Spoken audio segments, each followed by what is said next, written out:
Avengers, assemble! Is that all you have to say? Come on.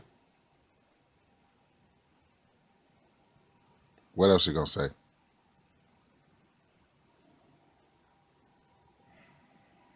Hulk, stop tearing up my armor! Hey man, welcome to another episode of Direct Edition. The channel is Fred Hall Direct Edition. Today we're just going to be going over some of the stuff that I actually, picked up this week. I didn't pick up anything new because I'm not really, into new series. I'm more in...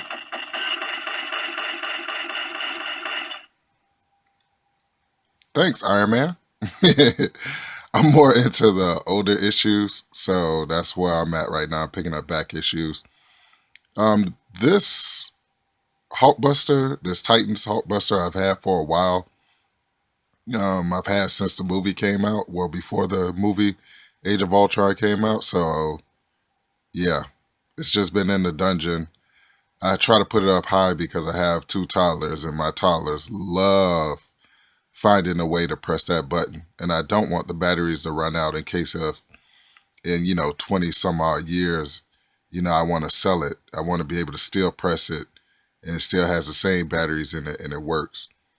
But this Age of Ultron Hulkbuster is pretty cool because it actually reacts to other toys, or sometimes it has like a sound delay, and you can see, it took about maybe a minute for it to say something else, so it's pretty cool. So if it says anything during the video, I apologize, but it actually has like sensors on it that makes it randomly speaks. But pretty cool. Okay, so today we're going to start off things a little differently. This is my Necrosha hardcover. It's a pretty big book. It has a couple books in it. Necrosha is basically saying Genosha, but with necro in the beginning. And necro means dead. So what happened was Selene from the Hellfire Club, the Black Queen, she actually bought the island of Genosha back to life. So all the dead X-Men villains rose from the dead and attacked the X-Men at once. Now, mind you, this is a time where mutants are very few, so any casualty was too much. But this book is good because in this book, you have a lot of variant covers. When I get a chance, I want to go back and collect all the variant covers. The variant covers pay homage to a lot of movies that we like Bram Stoker's Dracula, The Lost Boys, Blade Trinity. So just wanted to bring this book out because I know last video I was ranting and raving about it. I just wanted you guys to actually see it. So let's look at the back of the book. Okay, so here's a look at the back of the book. That's Warpath, Archangel, and Domino. And if you're wondering where that scene comes from, that comes from Blade Trinity, which is a pretty cool, swipe from a movie. I love this book. So let me go ahead and show you some of the covers that they actually swipe from, okay?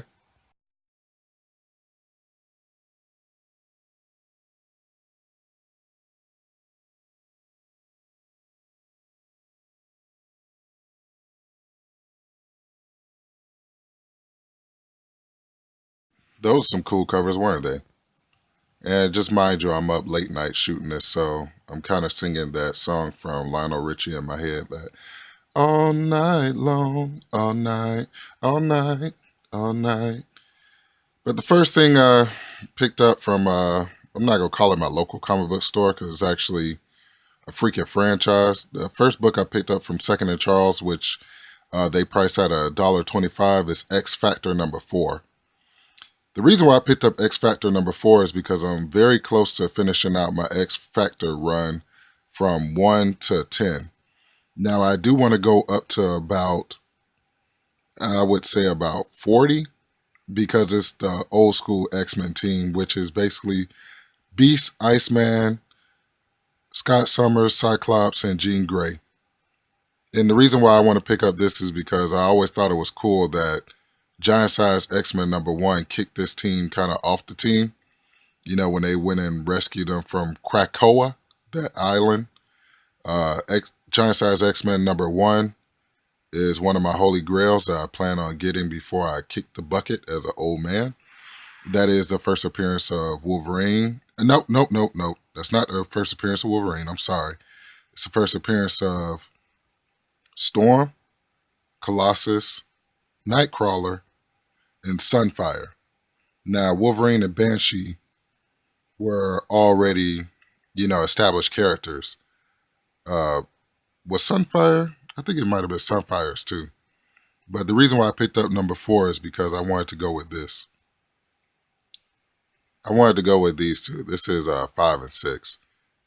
The significance of 5 and 6 is 5 is the first cameo appearance of Apocalypse. He's like in the back, ground, like in the shadow figure. And as you can see, #6 is his actually full first appearance, his cover appearance. I remember picking up his first appearance, well, that one where he's actually on the front cover.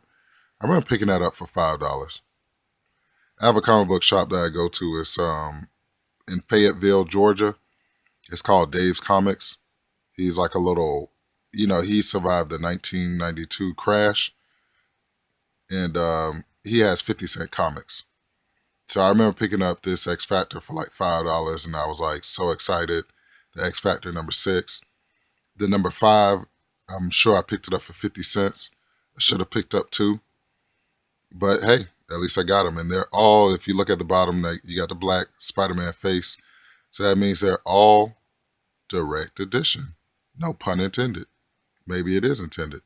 But anyway, so that's the reason why I picked up this X Factor. So I'm going to go ahead and at least try to complete my run from 1 through 10.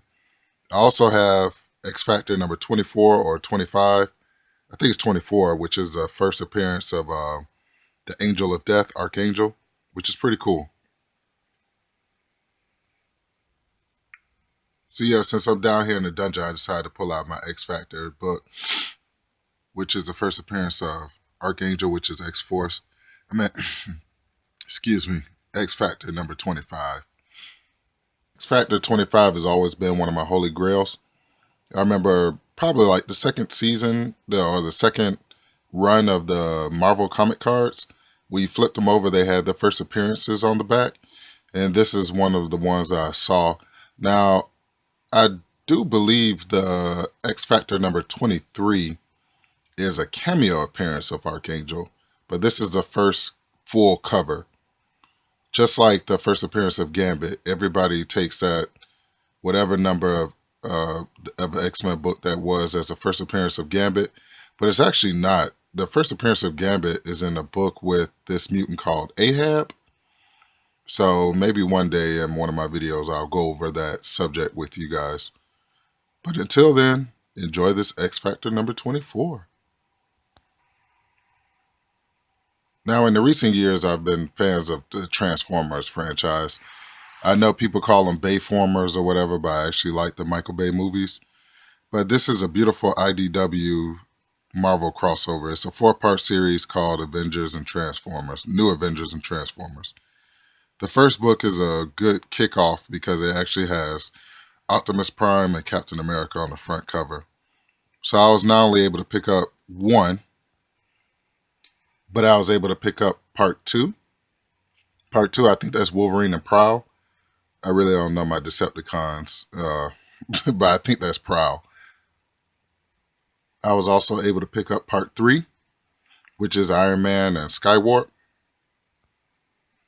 But I was also able to pick up part 4. So I have 1, 2, 3, and 4.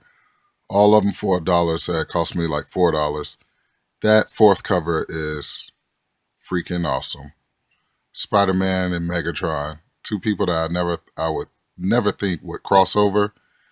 But from what I've been told or for what I've read, Marvel used to own the rights to Transformers, and so Transformers was actually in the Marvel universe back in the day.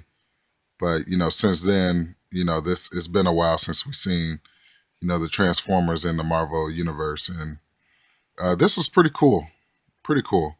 Now, I haven't sat down and read it yet, but I plan on sitting down and reading it since I have the complete run. But I thought this was pretty cool. And so, keeping up with the theme with Transformers, I actually picked up this Transformer G.I. Joe crossover. My last video, I talked about Jay Lee, and he was drawing the covers to Wolverine Goes to Hell and Wolverine versus the X-Men and Wolverine's Revenge. And I kind of showed you guys some of his artwork, but I was like super shocked when I actually went through, this section in the comic book shop and I found this Transformers versus, I'm sorry, not Transformers versus, but Transformers and G.I. Joe. So I immediately picked it up. And this is a pretty cool cover because it actually folds out. So let me try to fold it out for you. So there it is. Wow. Beautiful. Yep. So that's number one. Not only was I able to pick up one, but I was able to pick up two. That looks like Snake Eyes and Ravage. I think that's the tape that goes into Soundwave. I think that's his name, Ravage. Pretty cool. Jay Lee cover. Looks like they connect, but they actually don't. So not only was I able to pick up Transformers G.I. Joe 2, but I was able to pick up number 3 with my baby, the Baroness, on the front. Oh my God, I'm such a Baroness fan. I've been that way since I was a kid. I've always been attracted to Baroness for some reason. But look at Cobra Commander. Wow. Jay Lee really knows how to do an artwork that's just so different from everything that's kind of out right now. But yeah, I picked up Transformers G.I. Joe 1, 2, and 3. Now, I was sad to hear that it's actually a 6-part series. So I have some more researching to do. Excuse me. I was actually drinking while I was shooting, so I shouldn't have done that. But yeah, I'm actually looking for all 6 of them, so I should be able to get it from Dragon Con when I go this year. And if you don't know about Dragon Con, go back and look at my video. It's very cool. The video that I did on Dragon Con. Now, this wouldn't be the direct edition channel if I didn't pick up a Wolverine. I'm sorry about all the Wolverines in my videos, but that's my favorite hero, and I'm trying to complete my Wolverine run, especially his first volume. I'm trying to get 1 through whatever it ended on. So whatever Wolverine I can get my hands on, if I see it and I know I don't have it, I'm picking it up. If I see it and I have it, I might pick it up again because I want doubles of everything. So this is the Wolverine number, what is that, 37 up there? I think I see 37. This is a newsstand. I don't know why you guys say newsstand variant. Maybe it's some kind of new thing, but back in my day, you either had direct edition or you had newsstand, and it didn't matter. But what people back in my day used to do was, for some reason, we thought newsstand actually was a little lesser value than a direct edition. But now I'm starting to realize that some of the younger folks are looking for the newsstand more than they're looking for the direct edition. So it's the only difference is direct edition meant that you can buy it in a comic shop. Newsstand meant that you can go in Publix, like I used to get most of my books, and buy them straight off the spinner. Now that's old school. But yeah, I picked up Wolverine number 37 to help me complete my Wolverine run, and maybe one video I'll just go over all the Wolverines that I have. And so, keeping up with my Death of Superman run, I actually picked this one up. This is pretty cool. It's the Man of Steel number 25. I think this is around 1993. But the significance of this book is it's actually the first appearance of his black costume. I actually have a 31-inch size action figure Superman in the black costume that I picked up from Walmart for like $20. And yeah, I'm just in love with anything around the time of the Death of Superman. Not necessarily all the Reign of Superman, because a lot of it is like 1992's what we consider in this community trash. I mean, it's like books that don't amount to nothing. But yeah, anything I can get of any significance around the time of the Death of Superman, I'm gobbling up. Shout out to Doom143 for showing me that book. I actually picked that up just because he actually put that in his last video. Yes, I watch your videos, Doom, and I think it's cool. Shout out to my boys in Hawaii. Doom and Seeking Near Mint comics. Now, the reason why I'm showing you guys the back of this is because this is actually the back of that book. And I guess it was sitting so long that the acid actually came off on the backboard. That's pretty interesting. So that's actually a Mortal Kombat advertisement that was on the back of the book. And the book had been sitting so long that the acid got to the backboard, which is pretty weird. So I've been looking for this book for about 2 weeks, and I finally found it. This is the Justice League of America versus Doomsday. Doomsday actually wiped all of them out with one hand tied behind his back, which should let you know that Doomsday is freaking no joke. Interesting fact that you're only going to learn here on my channel is the black guy up at the top, that's actually Martian the Manhunter. Back then, his name was Bloodwind, and he was super powerful. But yeah, that's actually Martian the Manhunter, which is pretty cool. But as I was saying, yeah, this is Doomsday actually kicking all their butts with one hand tied behind his back. I know it shows two hands in the front cover, but yeah. And I just remember him grabbing Booster Gold and putting Booster Gold's head in a car, like inside the car, and slamming his head with the car door. Wow, that was so brutal. And then I remember him kind of like kicking, was it like, I think her name was like Maxima or something.